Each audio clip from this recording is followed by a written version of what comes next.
दोस्तों आज की ये कहानी मेरे साथ मेरे एक सब्सक्राइबर ने शेयर की है और इनका नाम है ध्रुव। तो चलिए आपको ध्रुव की कहानी सुनाते हैं कि आखिर इन्होंने ऐसा क्या एक्सपीरियंस किया था जो इन्हें अपनी कहानी मेरे साथ शेयर करनी पड़ी, और मैं भी इनकी कहानी को आपको सुना रहा हूँ। ज़रूर इनकी कहानी में कोई बात तो रही होगी जिसकी वजह से इस कहानी को मुझे आपके सामने लेकर आना पड़ा। तो चलिए दोस्तों इस कहानी को सुनते हैं। लेकिन इससे पहले कि मैं आपको ये कहानी सुनाऊं, आपसे बस एक छोटा सा निवेदन है कि अगर आपने अभी तक इस वीडियो को लाइक नहीं किया है तो वीडियो को लाइक और चैनल को सब्सक्राइब जरूर कर लेना, क्योंकि जब कहानी आप सुनते हैं तो बाद में भूल जाते हैं और फिर कहानी ख़त्म होते के साथ ही आप वीडियो को छोड़कर भाग जाते हैं और चैनल को कभी सब्सक्राइब नहीं करते। दोस्तों हमें आपके सपोर्ट की काफ़ी ज़्यादा ज़रूरत है, क्योंकि अभी हमारा चैनल बहुत छोटा चैनल है, और अगर ये चैनल ऐसे ही छोटा रहा और इस पर सब्सक्राइबर बढ़े नहीं तो मजबूरन मुझे कहानियाँ लाना बंद करना होगा, क्योंकि एक कहानी को बनाने में काफ़ी ज़्यादा मेहनत लगती है, और इतनी ज़्यादा मेहनत करने के बाद भी अगर परिणाम अच्छा ना मिले तो फिर इसकी क्या ही ज़रूरत है कि मैं आपका मनोरंजन करूं। लेकिन मुझे उम्मीद है कि जितने भी मेरे चाहने वाले हैं और जितने भी बैक हॉरर के श्रोता हैं जो सुनने वाले हैं वो इस वीडियो को लाइक और चैनल को सब्सक्राइब जरूर करेंगे। तो चलिए दोस्तों बढ़ते हैं इस कहानी में आगे की ओर। दोस्तों ये घटना मेरे एक सब्सक्राइबर ध्रुव के साथ घटी थी। ध्रुव जो कि मध्य प्रदेश का रहने वाला है और ध्रुव को घूमने फिरने का काफ़ी ज़्यादा शौक है। दरअसल इस घटना को घटे हुए ज़्यादा समय नहीं बीता है, यही कोई साल 2022 की बात है। दिसंबर का महीना था और उस समय काफ़ी ज़्यादा सर्दियाँ पड़ रही थी।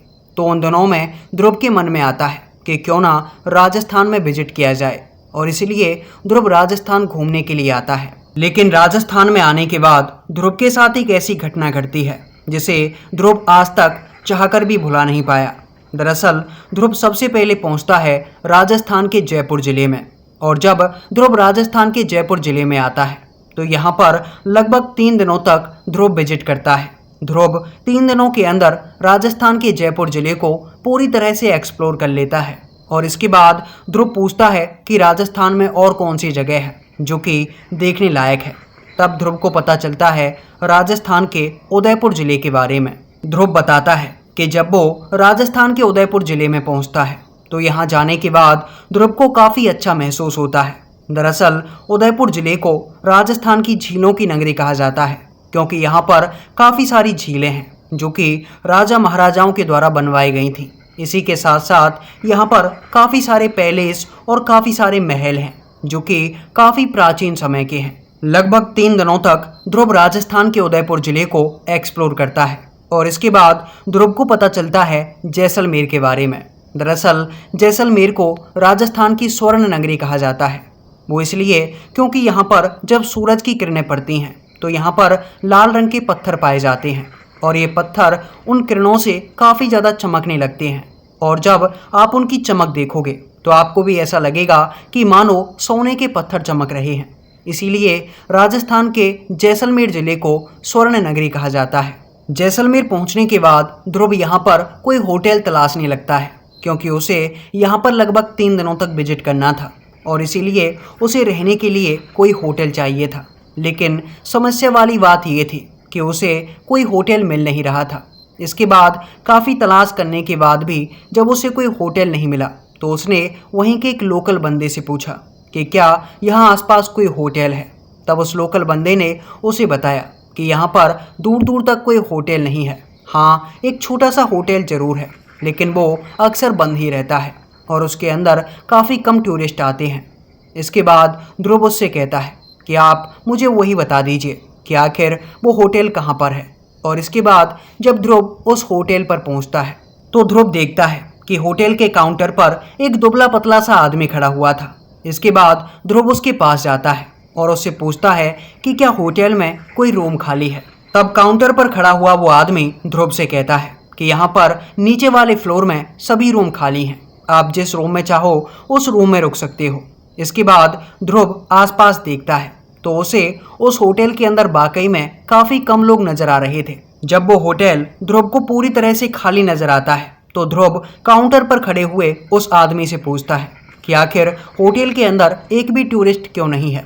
तब वो आदमी ध्रुव से कहता है कि दरअसल यहाँ पर काफ़ी कम लोग आते हैं और हम काफ़ी कम लोगों को ही अलाउ करते हैं। अगर यहाँ पर आप रुकना चाहो तो ठीक है, वरना आप भी जा सकते हो। इसके बाद जब ध्रुव देखता है कि वैसे भी रात होने वाली है, दरअसल शाम का समय तो हो ही चुका था, इस समय पर मैं रुकूंगा भी कहाँ। तो ध्रुव उस होटल के अंदर एंट्री ले लेता है और वो पहले ही 3 दिनों का पैसा जमा करवा देता है। इसके बाद ध्रुव उस होटल के रूम में चला जाता है। दरअसल होटल के अंदर जो रूम थे वो काफ़ी ज़्यादा वीआईपी थे और जब ध्रुव ने होटल के रूम की कंडीशन देखी तो कंडीशन देखने के बाद ध्रुव काफ़ी ज़्यादा खुश था, क्योंकि उसे काफ़ी अच्छी सर्विस काफ़ी कम पैसों में मिल गई थी।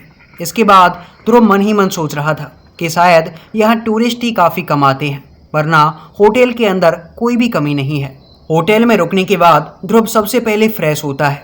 फ्रेश होने के बाद फिर वो डिनर करता है और डिनर करने के बाद अब ध्रुव को सोना था, लेकिन सोने से पहले ध्रुव की एक गंदी आदत थी और गंदी आदत ये थी कि जब भी ध्रुव सोता था तो सोने से पहले अक्सर ध्रुव ड्रिंक किया करता था और ड्रिंक करने की उसे काफ़ी बुरी आदत थी। ड्रिंक भी वो काफ़ी लार्ज साइज में किया करता था और इस बार भी ऐसा ही होता है। उस रात ध्रुव बताता है कि मैंने काफ़ी ज़्यादा ड्रिंक की थी और ड्रिंक करने के बाद मैं आराम से उस कमरे के अंदर सो गया। अभी ध्रुव काफ़ी गहरी नींद में सोया हुआ था, लेकिन रात के करीब 2 बजे के आसपास ध्रुव की अचानक से आंख खुलती है और जागते के साथ ही ध्रुव को किसी के घुंघरुओं की आवाज़ आती है। उसे सुनकर ध्रुव को ऐसा लगता है कि मानो ऊपर वाले फ्लोर पर कोई डांस कर रहा है। ये आवाज़ ऐसी थी कि मानो कोई लेडीज काफ़ी तेज तेज नाचे जा रही है और उसके घुंघरुओं के साथ साथ ढोलकों के बजने की भी काफ़ी तेज आवाज़ आ रही थी। और जब ये आवाज़ ध्रुव के कानों में पड़ती है तो ध्रुव को लगता है कि ऊपर वाले फ्लोर पर नाच गाना चल रहा है। जरूर ये होटल वाले मुझसे कुछ छुपा रहे हैं। ऊपर के फ्लोर पर इन्होंने कोई सीक्रेट पार्टी रखी हुई है, जिसके लिए इन्होंने काफ़ी सारे लोगों को बुलाया है और नाचने के लिए काफ़ी सारी लेडीज़ को भी बुलाया है। इसके बाद ध्रुव को जब ये महसूस होता है कि उससे ये होटल वाले कुछ छुपा रहे हैं तो ध्रुव अपने कमरे से उठता है और फिर ऊपर जाने लगता है। ध्रुव जाता है सीधा ऊपर वाले फ्लोर पर, लेकिन जब ध्रुव ऊपर वाले फ्लोर पर पहुंचता है तो उसे दिखाई देता है कि वहां पर ताला लगा हुआ था। दरअसल ऊपर वाले फ्लोर पर कुछ नहीं था, वहां पर एक गेट था जिस पर बड़ा सा ताला लटका हुआ था। लेकिन अभी भी ध्रुव को किसी के नाचने की और ढोलकों के बजने की तेज तेज आवाज़ें आ रही थीं और वो आवाज़ें उसी कमरे के अंदर से आ रही थीं। जब ध्रुव इन आवाज़ों को सुनता है तो ध्रुव ये समझ जाता है कि ज़रूर ये होटल वाले पक्का उससे कुछ छुपा रहे हैं। ज़रूर यहाँ पर या तो कोई इलीगल रैकेट चल रहा है या फिर यहाँ कोई सीक्रेट पार्टी हो रही है। यही सब सोचता हुआ ध्रुव सीढ़ियों से होते हुए ऊपर वाले फ्लोर पर जाता है। लेकिन जब ध्रुव ऊपर वाले फ्लोर पर पहुंचता है तो ध्रुव देखता है कि ऊपर वाले फ्लोर पर कोई भी मौजूद नहीं था। दरअसल वो पूरा का पूरा फ्लोर बंद पड़ा हुआ था। गेट के पास बस एक बड़ा सा ताला लटका हुआ था और ये देखकर ध्रुव के होश उड़ जाते हैं कि जब यहाँ पर कोई है ही नहीं तो उसे आवाज़ कहाँ से आ रही है। लेकिन इसके बाद क्योंकि ध्रुव ने काफ़ी ज़्यादा ड्रिंक की हुई थी तो ध्रुव को यही लग रहा था कि हो सकता है कि ये होटल वाले मुझे पागल बनाने की कोशिश कर रहे हों। इसके बाद जो डोर की होती है उसके अंदर जो होल होता है, ध्रुव ने उस होल पर अपनी आंखें गड़ाई और इसके बाद ध्रुव अपनी एक आंख से नजरें गड़ाकर देखने लगा उस कमरे की दूसरी तरफ कि आखिर कमरे की दूसरी तरफ क्या है। और तभी ध्रुव को नजर आता है कि कमरे के अंदर एक लेडीज है, यानी कि एक लड़की है जिसकी उम्र यही कोई 20 से 22 साल के आसपास की है और वो दिखने में काफी ज्यादा सुंदर है और वो नाचे जा रही है। इसके बाद ध्रुव टकटकी लगाकर उस लड़की की तरफ देखने लगता है। देखते देखते जब ध्रुव को काफी ज्यादा टाइम हो जाता है तो इसके बाद ध्रुव उस दरवाजे को खटखटाने लगता है और जोर जोर कर चिल्ला कर कहने लगता है कि मुझे भी इस कमरे के अंदर आना है और मुझे भी आपका डांस देखना है। लेकिन इसके बाद जब वो फिर से अपनी आंखें गड़ाकर उसी डोर लॉक के होल में जाकर देखता है तो उसे नजर आता है कि इस बार उस कमरे के अंदर कोई भी मौजूद नहीं था और वो कमरा पूरी तरह से ब्लैकआउट था, यानी कि उस कमरे के अंदर बस अंधेरा था।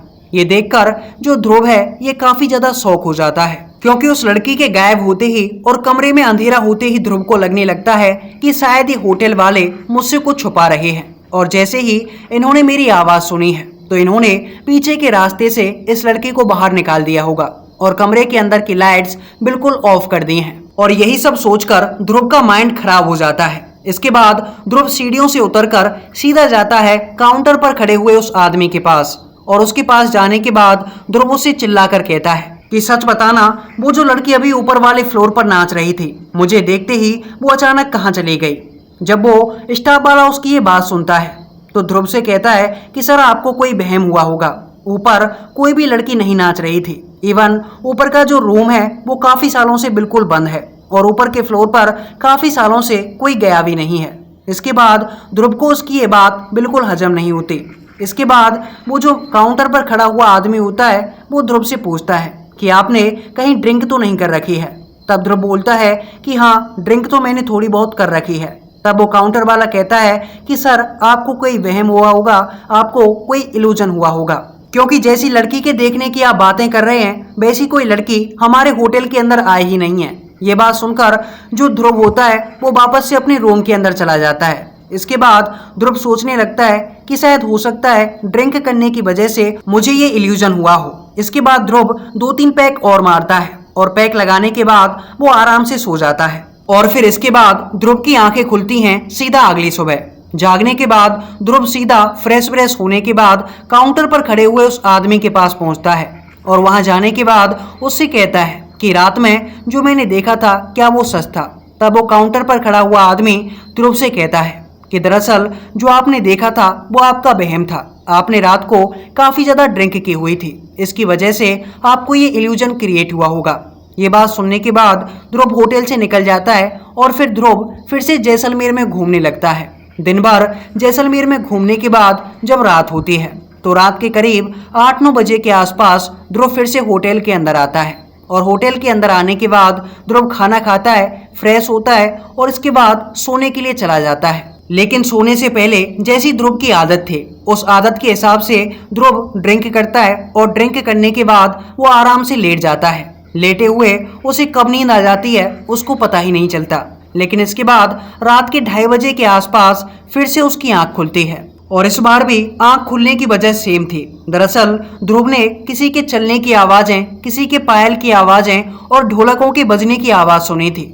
ये आवाज सुनकर ध्रुव एकदम से जाग उठता है और जागने के बाद फिर ध्रुव यही सोचता है कि कल रात जो मेरे साथ इल्यूजन हुआ था क्या आज भी वही इल्यूजन हो रहा है। इसके बाद ध्रुव ऊपर जाकर देखना चाहता है कि आखिर ऊपर वाले फ्लोर पर हो क्या रहा है। क्या ये होटल वाले ही को छुपा रहे हैं या फिर कोई पैरानॉर्मल एक्टिविटी हो रही है।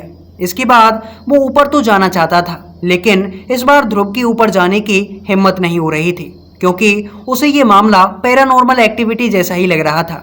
कहीं कोई भूत प्रेत हो जो कि उसे बार बार ऊपर बुला रहा है। फिर ध्रुव काफी देर तक बैठकर ऊपर जाने की हिम्मत जुटाने लगता है, लेकिन जब उसको हिम्मत नहीं जुटती तो वो फिर से एक आइडिया लेता है और फिर से 2-4 ड्रिंक लगा लेता है। ड्रिंक करने के बाद वो सीढ़ियों से होता हुआ ऊपर वाले फ्लोर पर पहुंचता है और ऊपर जाने के बाद उसी दरवाजे से झांक कर देखता है और जब वो देखता है तो उसे नजर आता है कि उस दरवाजे के अंदर आज भी वही लड़की नाच रही है जो कि पिछली रात को नाच रही थी।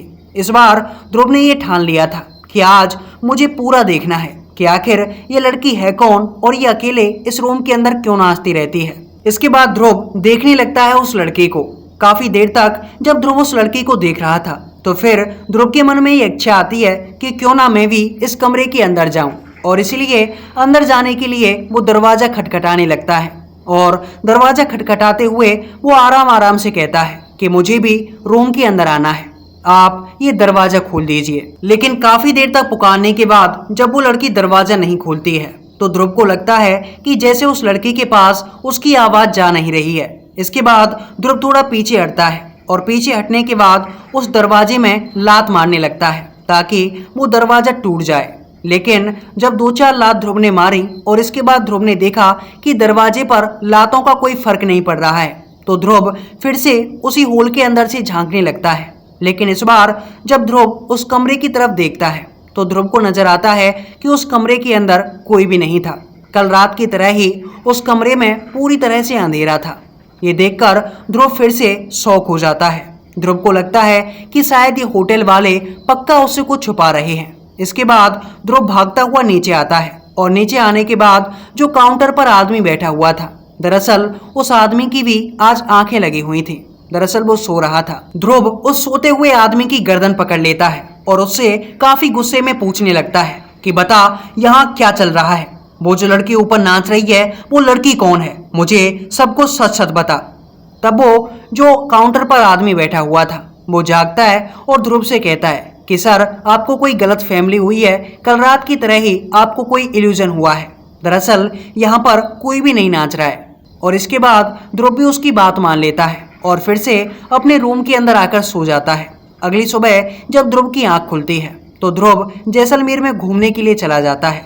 फिर जब शाम होती है तो ये उसकी तीसरी रात थी और आज की ये रात इस होटल में ध्रुव की आखिरी रात होने वाली थी, क्योंकि ध्रुव को इस होटल के अंदर बस 3 दिनों तक रुकना था और फिर ध्रुव वापस एमपी चला जाता। और इसके बाद जब ध्रुव होटल के अंदर आता है तो ध्रुव सोचता है कि पिछले 2 रातों से उसके साथ जो हो रहा है आज वो उसके साथ नहीं होना चाहिए, और इसके लिए ध्रुव फ्रेश होता है, खाना खाता है। लेकिन आज की रात अलग बात ये थी कि आज ध्रुव ने शराब नहीं पी हुई थी।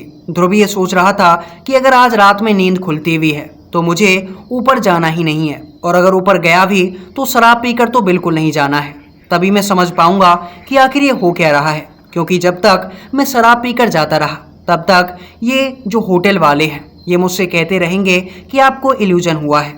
और फिर ध्रुव आज शराब पिए बिना ही आराम से लेट जाता है। बिस्तर पर लेटे लेटे ध्रुव को कब नींद आ जाती है ध्रुव को पता भी नहीं चलता। लेकिन इसके बाद रात के करीब 2:30 बजे के आसपास ध्रुव की आंखें खुलती हैं, और ये आंखें उसी वजह से खुली थी, यानी कि किसी के नाचने कूदने की आवाज से। लेकिन आज रात जब ध्रुव की आंखें खुली तो ध्रुव ऊपर जाना बिल्कुल भी नहीं चाहता था, लेकिन आज उसे नाचने कूदने की काफी ज्यादा आवाज आ रही थी तो ध्रुव से रहा भी नहीं गया। लेकिन ऊपर जाने की उसकी हिम्मत भी नहीं हो रही थी, तो ध्रुव ने सोचा कि चलो आज और पैक लगा लेते हैं। तो ध्रुव ड्रिंक करने के बाद आराम से ऊपर जाता है, और ऊपर जाने के बाद ध्रुव उसी डोर के अंदर से झांक कर देखता है कि क्या वो लड़की आज भी नाच रही है। लेकिन जब ध्रुव उस कमरे के अंदर झांक कर देखता है तो आज ध्रुव को उस कमरे के अंदर वो लड़की नाचती हुई नजर नहीं आ रही थी, बल्कि उसे उस कमरे के अंदर बस एक रेड कलर का पर्दा नजर आ रहा था, यानी कि एक लाल रंग का बड़ा सा पर्दा था जो कि इधर उधर हिले जा रहा था, बार बार जैसे इधर उधर हिले जा रहा था, और बस वो लाल कलर का पर्दा ही ध्रुव को नजर आ रहा था। इसके बाद ध्रुव क्या करता है, काफी देर तक वहां देखता रहता है कि क्या वो लड़की नाचने के लिए आएगी या नहीं।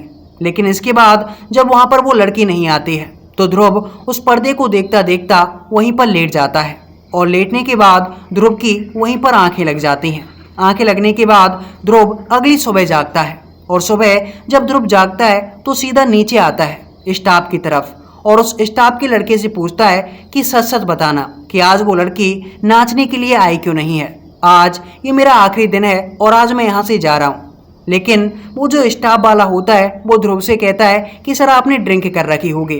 तब ध्रुव उस स्टाफ वाली से कहता है कि मुझे बेवकूफ़ मत बना, मुझे सच सच बता कि इस होटल के अंदर क्या चीज़ है और वो लड़की आखिर है कौन। लेकिन वो स्टाफ का लड़का ध्रुव को कुछ भी बताता नहीं है, तो इस बात पर ध्रुव चीखने चिल्लाने लगता है। ध्रुव ने पूरी होटल को जैसे अपने गुस्से से सर पे उठा लिया था।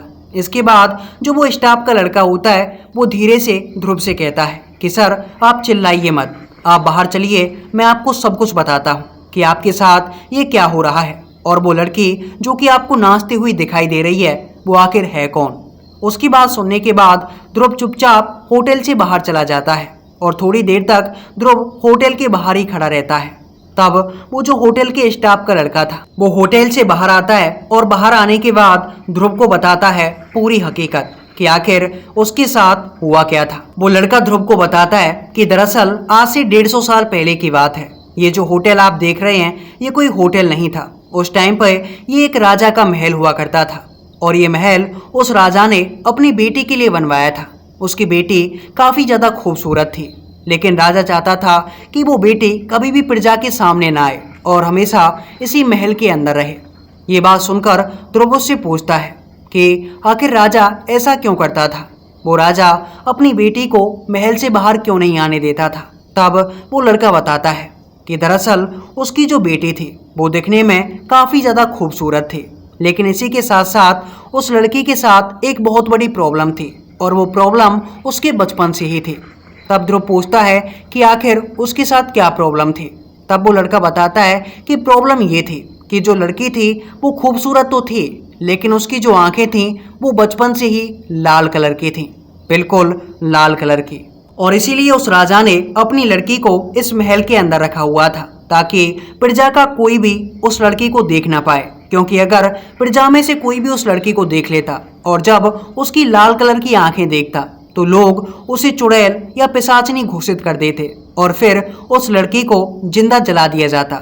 इसी से बचने के लिए और अपनी लड़की को सुरक्षित करने के लिए उस राजा ने अपनी बेटी के लिए ये महल बनवाया था, जिसके अंदर आज ये होटल चलती है। इसके बाद वो लड़का ध्रुव से कहता है कि उस लड़की का बस एक ही शौक था और शौक था नाचने का। दरअसल वो लड़की इस महल के अंदर ऊपर वाले फ्लोर पर जिस कमरे के अंदर आपको वो नाचती हुई नजर आ रही है, वहां पर आज से 150 साल पहले नाचा करती थी।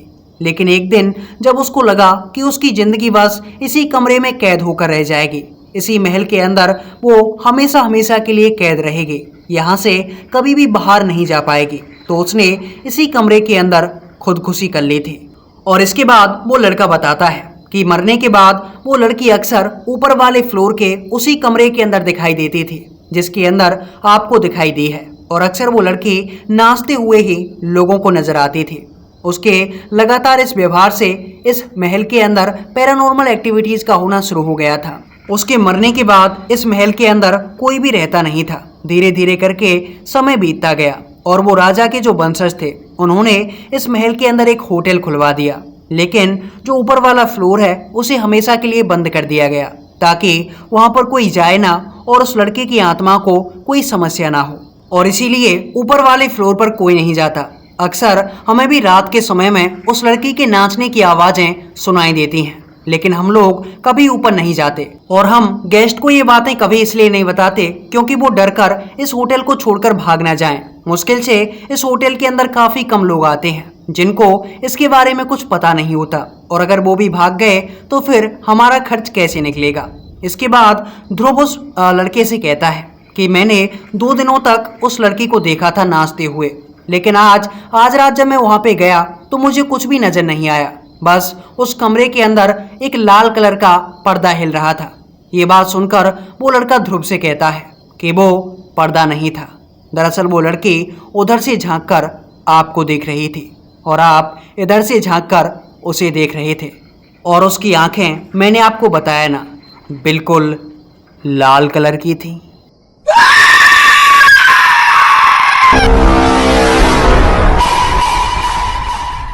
दोस्तों, ये थी ध्रुव जी की कहानी। अगर आपके पास भी ऐसी कोई कहानी है जो आप मेरे साथ शेयर करना चाहते हैं तो स्क्रीन पर आपको मेरा व्हाट्सएप नंबर दिख रहा है और साथ ही डिस्क्रिप्शन में आपको मेरी पूरी डिटेल्स दिख जाएंगी। आप जिस पे चाहें अपनी कहानी मेरे साथ शेयर कर सकते हैं। आपकी कहानी सुनाई जाएगी